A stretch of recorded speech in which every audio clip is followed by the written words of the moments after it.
Hi, everybody. Welcome back to The Closing Bell. We are here at West Point Academy heading into the November election. Tuesday's primaries really were the first event that people are looking to for some guidance as far as what happens in November and beyond. We are going to be talking coming up in the program in a CNBC exclusive with Senator Evan Bayh. So join us for that interview because we are looking at the first critical window into what voters think about the established parties and the candidates in terms of who is running.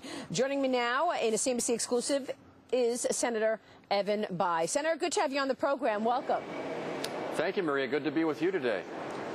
You recently said that the November election will be comparable to the 1994 and 1980 elections in which Republicans scored major victories. Does yesterday's victory by the Tea Party candidate Christine O'Donnell in the Delaware primary Senate change your view about what will happen in November?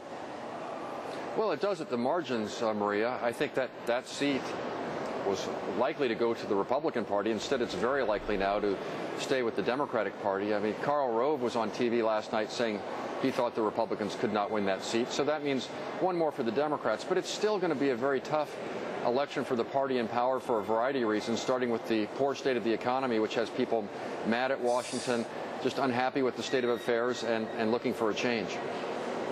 So what kind of change are you looking for?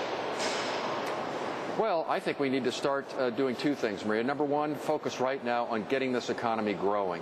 I'm very concerned about the deficit, but I think right now it needs to be about creating final demand and encouraging businesses to hire and invest and really getting this economy on a self-sustaining basis.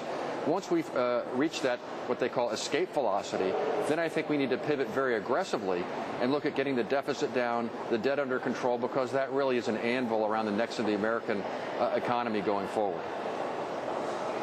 President Obama and House GOP leader John Boehner have been going back and forth about extending the Bush tax cuts. Should they be extended to all taxpayers regardless of income? I think they should now because even though that top 2% is a small percentage of the American people, those are disproportionately the people who are making the hiring decisions, the investing decisions. They account for about 30% of consumption at a time when middle-class families are cutting back. So we need that part to hang in there and continue to consume until the economy gets back on its feet. Once you have a robust recovery underway, GDP growing by 2.5%, 3.5%, then you can pivot and look at the deficit. And as a part of an agreement where the Democrats will agree to restrain spending, then I think the Republicans should say, okay, to really get the deficit down, perhaps we need to ask the people who are doing very well to do a little bit more to get the deficit under control. So that's how I would sequence it. Not doing anything now because the economy is too weak, but then if the Democrats do agree to restrain spending, then perhaps you can look at those upper brackets.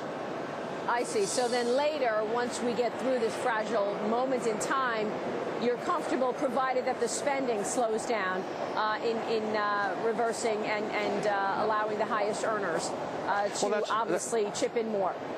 Well, that's right. There are two parts to the equation. One is spending. And I think, if we're going to taxpayers and saying, look, we're going to allow your tax rates to go up, but it may just go to more spending. It may not actually go to getting the deficit under control.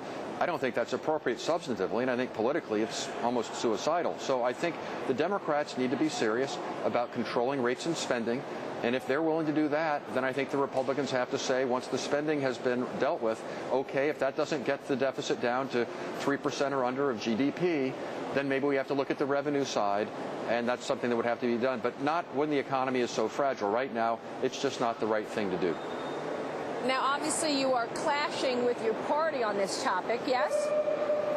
Well, it's not the first time I've been a little out of step on economic or financial issues. But look, I as usual, Maria, I agree with some with each. I think the Republicans have a point now that we don't want to add additional burdens on the economy at a time when it's very fragile, particularly with regard to hiring and investing decisions. But I think, the Democrats then have a point in the longer term. The deficit does matter, and we've got to get that under control. And if we agree to restrain spending, and that's still not enough, then perhaps we need to look at those higher rates. But that's a year or two down the road. Let me get your take on what the president has announced in the last couple of weeks. Of course, the president put two plans on the table that he said will boost small and large businesses. A $30 billion loan program to small business lending, and another proposal, he said, of tax cuts, and he wants to put money toward stimulus in terms of infrastructure. Do you believe that these plans will be effective in actually actually creating jobs? Well, at the margins in the near term, the tax cuts for small business, allowing them to write off 100% of their investment in plant and equipment more quickly, eliminating the capital gains on the sale of stock in small businesses. I think those things will be helpful. Certainly some small businesses that want to expand are having trouble getting access to credit right now. You know, I hear from many small businesses who say the only people who can get money are the people who don't really need it right now. So that would be helpful to small businesses. The infrastructure, most economists will tell you, in the long run is good for improving our productivity growth rates.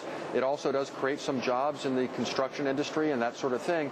But that's a longer-term phenomenon, Maria. In terms of the next year or so, really getting the economy moving, it's those tax cuts targeted at creating final demand and perhaps accelerating some of the investment and employment decisions that really make a difference. So I think looking at the tax cut side right now is the most important thing to do.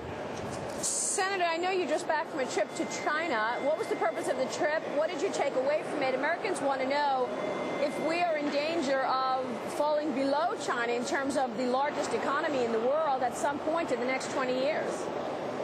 Well, the Chinese wonder about that, too. They're polite enough not to say it to me or others directly. But when they're talking amongst themselves, they really wonder if the United States stays on our current fiscal path and economic path, whether we will be able to be world competitive going forward. So we need to, I'm still optimistic about America, but we do have challenges that we have to resolve. And I would start with thinking very clearly about what is our comparative advantage. How do we create investment and jobs in this country and be globally competitive? And how do we get our financial house in order? Because we are on an unsustainable fiscal path that will hurt our economy long term. The Chinese know that. We know that. We need to do something about it. So, you know, they still think we're important, but they believe if we don't get our act together, that we will be less competitive in the years to come. All right, Senator, great to have you on the program. We so appreciate your time today. Always a pleasure. Thank you for joining us, Senator Evan Bayh.